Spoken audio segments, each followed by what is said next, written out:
Hikayat wajah.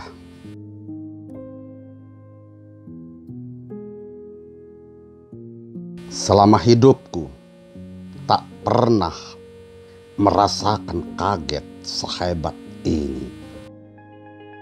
Kehilangan wajah.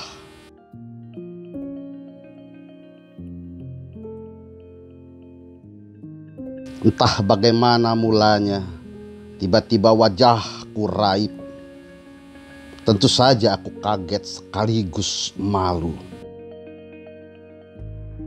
Kemana harus kusembunyikan diriku kalau wajahku sendiri sudah tiada? Memang aku tak perlu menyembunyikan wajahku karena memang sudah tak punya wajah. Tapi bagaimana pula aku mesti menyembunyikan diriku di hadapan orang ramai. Akhirnya, aku tak ingin ditemui orang. Aku mengurung diri di dalam kamar yang kuncinya hanya aku yang pegang. Istriku tak kubolehkan menjengukku, juga ketiga anakku. Mereka, kalau perlu denganku, cukup berkomunikasi dari luar kamar. Malah kadang ia mengirim rekaman kaset jika mau berdialog cukup panjang. Lalu ku jawab pula dengan rekaman yang tak kalah panjang. Pada jam-jam makan, istriku atau salah seorang anakku akan mengirimkan makanan ke tempatku. Lalu aku makan dan minum. Setelah selesai, aku kirimkan lagi melalui sela-sela ventilasi pintu yang sengaja kubuat. Kamarku sengaja tak kuhidupkan lampunya. Gelap. Orang yang di luar tak akan bisa melihat wajahku, sementara aku bisa melihat mereka.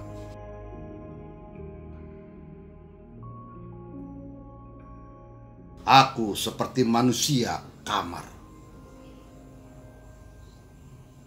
Sejak kehilangan wajah, di kamarku sengaja kubuatkan kamar mandi dan buang air besar. Istriku mulai uring-uringan. Ia memohon agar aku tak perlu bersembunyi di dalam kamar. Terimalah apa adanya, sebagaimana menerima petaka dan bahagia dari Tuhan. Ia juga berjanji tak akan meninggalkanku, maksudnya bercerai betapapun aku sudah kehilangan wajah. Katanya, banyak pejabat, wakil rakyat, dan tokoh publik secara fakta sudah kehilangan wajah. Tak punya muka lagi. Namun mereka tetap berani keluar rumah, bertemu kolega, dan macam-macam. Kenapa Bapak tidak berani? Kalau Bapak tidak merasa berdosa dengan kami, orang lain, apalagi rakyat banyak, kenapa mesti risih? Kenapa harus malu? Kenapa sembunyi-sembunyi segala? Sebenarnya masih panjang ucapan istriku yang direkam di dalam kaset yang dikirimkan kepadaku. Misalnya, ia bilang, apakah karena wajahku banyak yang menyamai sehingga takut dipalsukan, direkayasa? Memangnya kenapa kalau wajah Bapak mirip dengan orang lain? Siapa tahu seorang jenderal, presiden, atau menteri. Kan yang bangga kita juga. Lah, orang yang mirip artis saja senengnya bukan main. Aku terdiam mendengar ucapan istriku yang direkam melalui pita kaset yang baru saja dikirimkan ke kamarku. Aku hampir saja menangis menyimak pertanyaan-pertanyaan istriku. Aku menangis karena sedih sebab masih terlalu banyak yang belum diketahui istriku tentang diriku. Aku bayangkan istriku mengucapkan semua itu lantaran sudah tak tahan lagi merasakan kesepian. Ya, sudah hampir sebulan ini aku tak lagi tidur seranjang. Aku juga tak memberi uang makan sehari-hari. Untungnya aku punya tabungan di bank dan dari sanalah istriku menutup keperluan sehari-hari.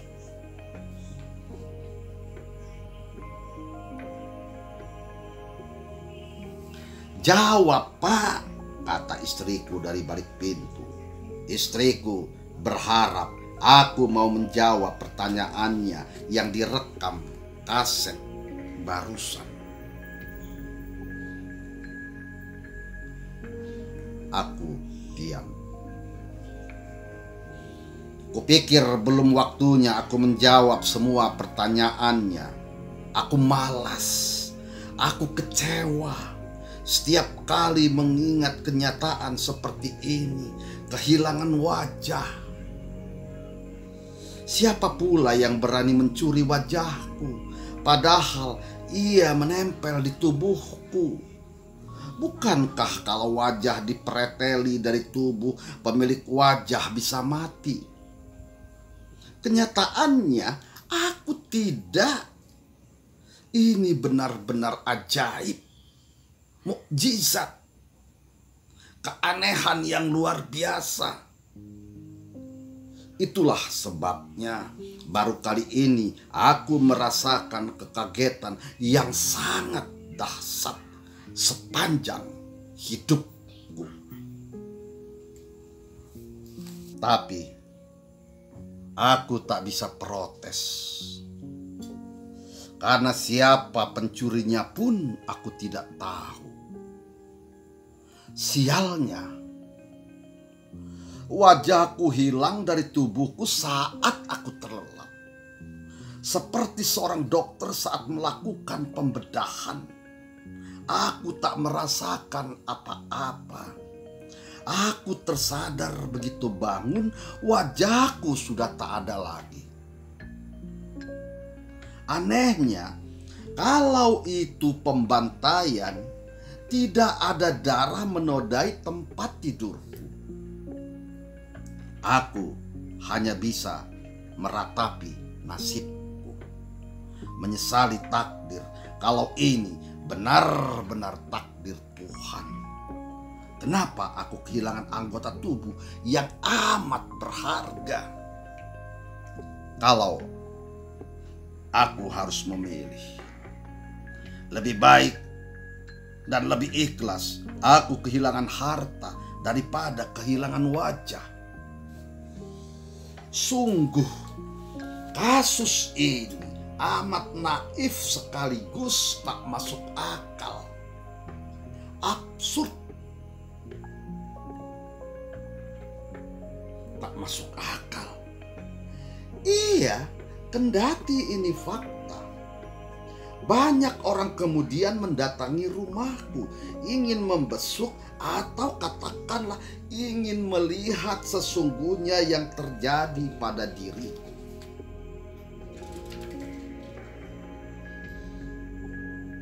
Mereka ingin membuktikan apa yang mereka dengar dari cerita atau berita di koran dan televisi, bahwa wajahku telah hilang.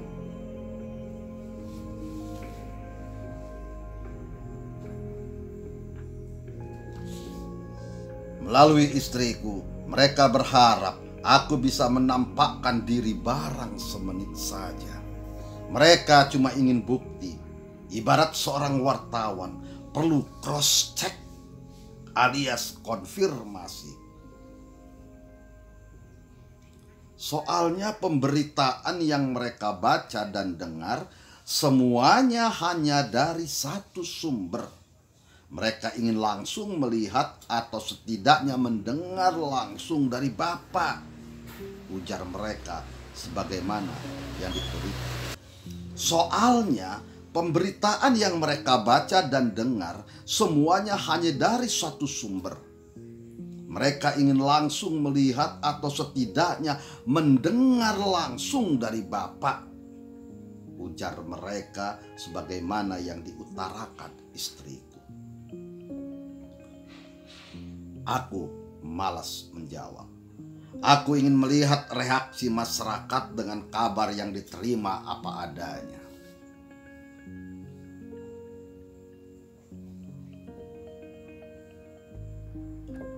Dan benar, reaksi yang kemudian ku dengar sungguh-sungguh beragam dan cenderung simpang siur antara yang satu dan lainnya.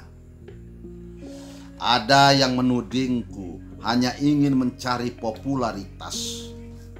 Yang lain mencurigai hendak mencari kekayaan. Misalnya dengan banyak yang berkunjung ke rumahku lalu mereka mengeluarkan uang tanda simpati atau turut berduka cita. Mungkin suami Jeng punya utang banyak di kantornya, jadi takut ditagih atasan, lalu membuat rekayasa seperti itu, kata tetanggaku lainnya. Masa iya? Kalau aku punya utang, apalagi dengan kantor dan besar, istriku tak tahu sama sekali. Terhadap kecurigaan ataupun tudingan itu, aku pun tidak bereaksi. Masyarakat hanya bisa menuding, menyalahkan, mencurigai tanpa pernah menyelami perasaanku ketika harus kehilangan wajah. Sialnya, mereka tak memperolehnya dari sumber korban. Karena itu lebih baik aku diam, dan aku percaya dengan peribahasa bahwa diam adalah emas.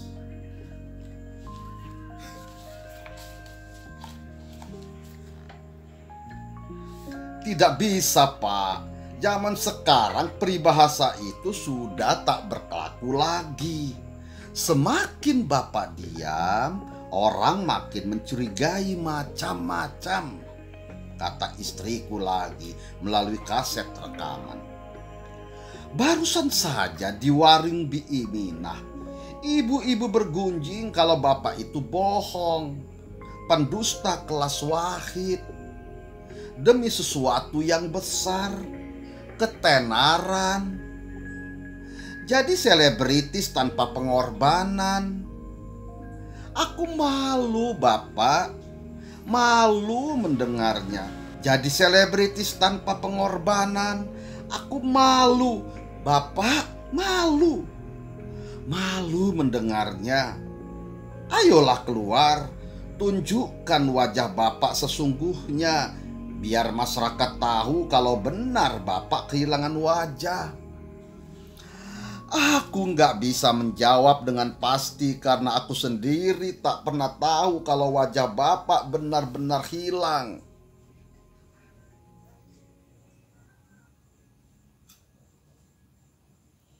Keluar dari kamar ini untuk apa?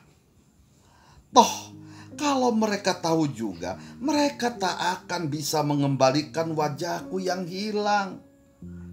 Aku juga tak yakin mereka bakal menemukan pencuri wajahku, jawabku dalam rekaman pita kaset. Aku juga bukan pejabat, wakil rakyat, tokoh publik, apalagi selebritis. Jadi untuk apa, kepentingan apa kalau aku mencari popularitas dalam kasus ini? Tolonglah hargai perasaanku. Katakan pada mereka yang masih mencurigaiku macam-macam, saat ini aku ingin ketenangan dan bukan pernyataan-pernyataan yang tidak jelas, yang absurd. Apakah bukan absurd kalau Bapak tidak mau keluar kamar? Sanggah istriku. Justru mereka menilai sikap Bapak yang selalu tersembunyi di kamar, jadi orang kamar, justru absurd.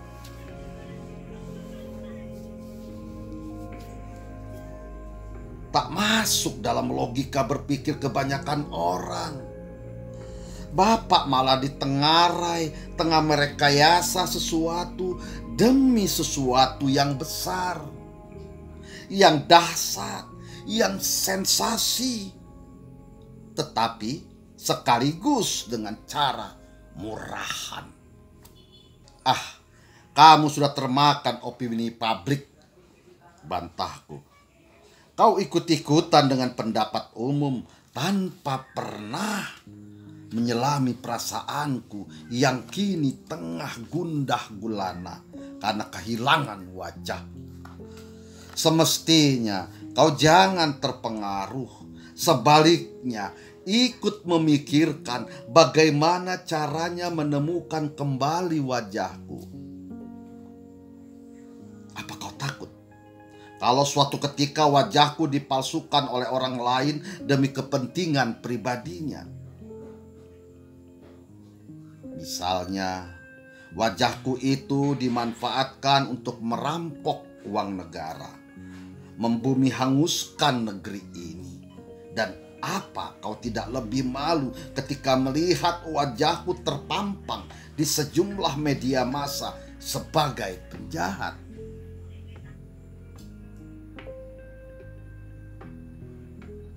Bapak jangan terobsesi macam-macam yang bisa menghancurkan psikologis Bapak sendiri. Mana mungkin wajah Bapak dimanfaatkan seperti itu? Memangnya Bapak itu siapa? Kan tak ada keistimewaan. Lalu untuk apa mereka memalsukan wajah Bapak, memanfaatkannya untuk kepentingan pribadi? Apalagi dijadikan wajah penjahat. Jangan macam-macam lah Bapak. Aku makin enggan menjawab ucapan istriku. Lebih baik aku mengingat-ingat sejak kapan orang menginginkan wajah.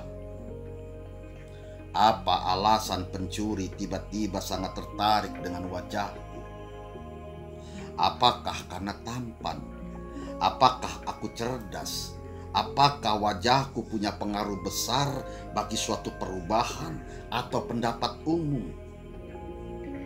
Jika wajahku dicuri dan dimanfaatkan untuk suatu kejahatan,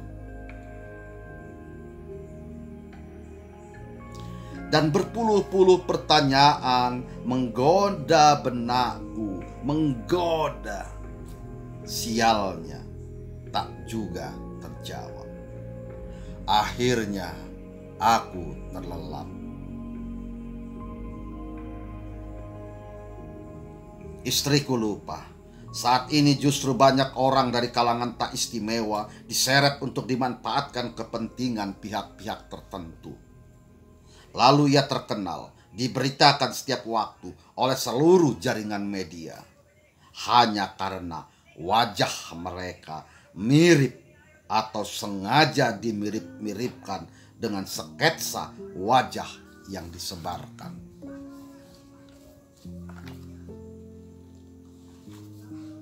Kamu lupa, aku bergumam.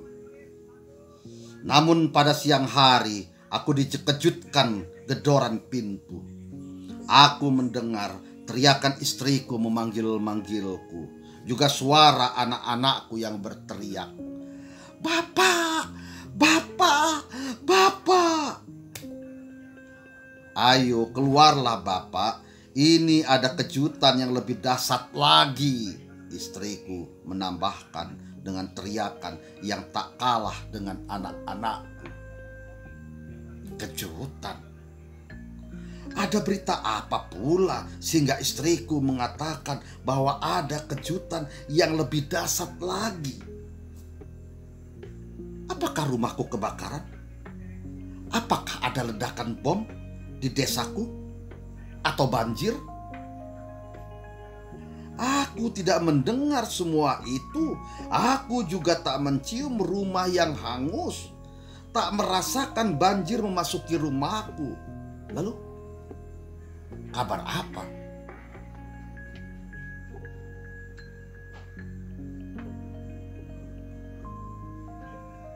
Kau lihat di koran hari ini, kata istriku.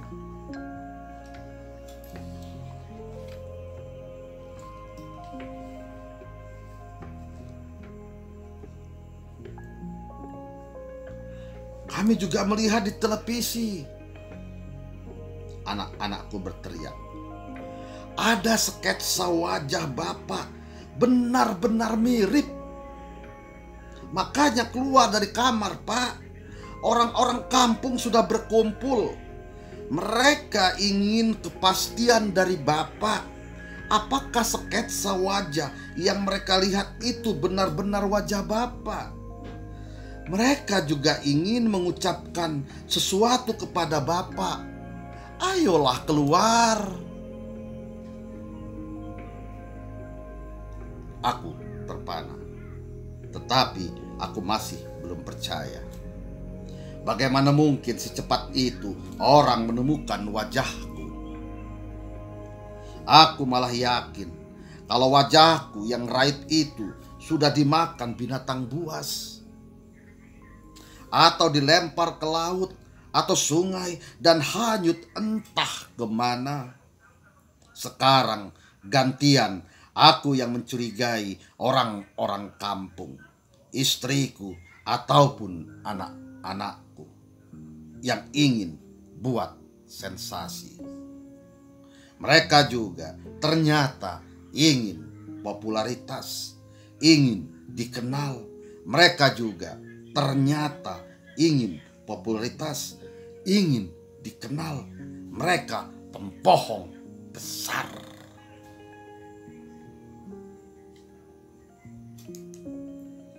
Tidak, teriakku dalam kaset rekaman. Aku tidak percaya kalau wajahku sudah ditemukan. Terlalu cepatnya orang menemukan wajahku yang aku sendiri yakin sudah dimakan binatang buas, atau ditanam, atau hanyut di sungai maupun laut. Kalian jangan mengarang-ngarang, jangan membuat karangan fiktif, rekayasa. Aku ingin tahu dulu siapa yang menemukan wajahku itu. Polisi, jawab istriku. Cuma yang dipublikasikan mereka baru sketsa wajah Bapak. Aku makin gak percaya. Bagaimana mungkin polisi bisa menemukan wajahku? Apalagi bisa membuat sketsanya yang mirip wajahku. Jangan percaya, Bu. Itu pasti fitnah. Pasti rekayasa. Toh kalian sendiri bilang, aku bukan orang penting, orang kebanyakan. Kepentingan apa polisi memburu wajahku? Mereka tidak memburu kalau aku tidak meminta bantuan mereka. Istriku menjawab. Tolonglah keluar, Pak. Aku lakukan ini demi kebahagiaan Bapak, demi keutuhan rumah tangga kita, demi anak-anak kita yang sudah begitu rindu pada Bapak.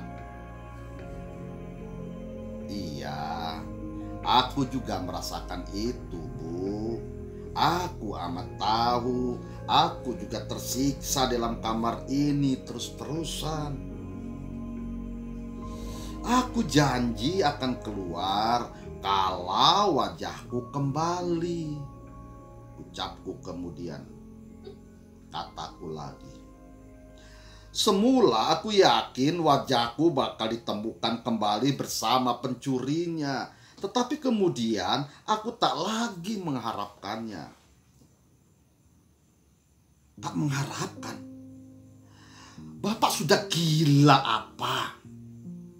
Banyak orang menginginkan wajah, justru Bapak tak membutuhkan wajah saat wajah itu ditemukan. Bapak ini depresi. Mesti diperiksa dokter kejiwaan, teriak anak tertuaku. Bapak jangan membuat kami gila, teriak yang bungsu. Sebaiknya kalau mau gila, cukup Bapak seorang. Tapi kami berharap Bapak tidak gila.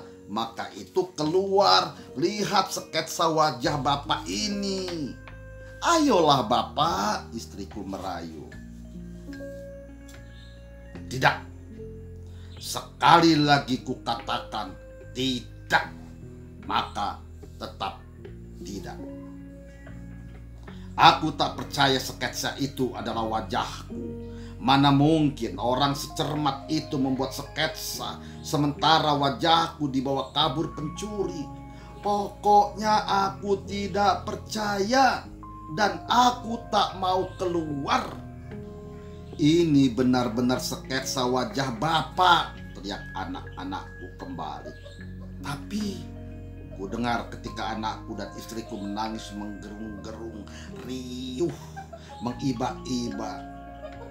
Kenapa Bapak lakukan itu? Kenapa Bapak ledakan bom itu hingga ratusan nyawa melayang? Kenapa Bapak jadi teroris?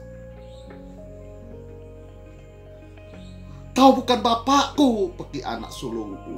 Lalu terdengar langkahnya menjauh. Tidak, ia tetap suamiku, istriku membalas. Kurebahkan tubuhku di dinding kamar. Benar apa yang kukhawatirkan. Wajahku bakal dimanfaatkan untuk suatu kepentingan yang sangat besar. Prestise. Kemudian aku tak sadar untuk beberapa lama. Mungkin tertidur. Barangkali juga aku bermimpi.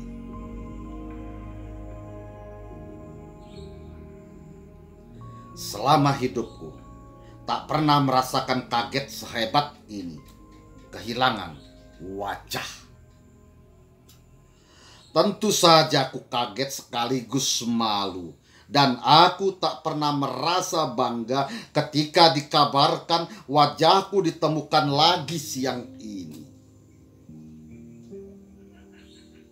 Sebab wajahku yang ditemukan pihak polisi ini dan masih dipublikasikan dalam bentuk sketsa itu ada di mana-mana dan dikenakan oleh siapa saja.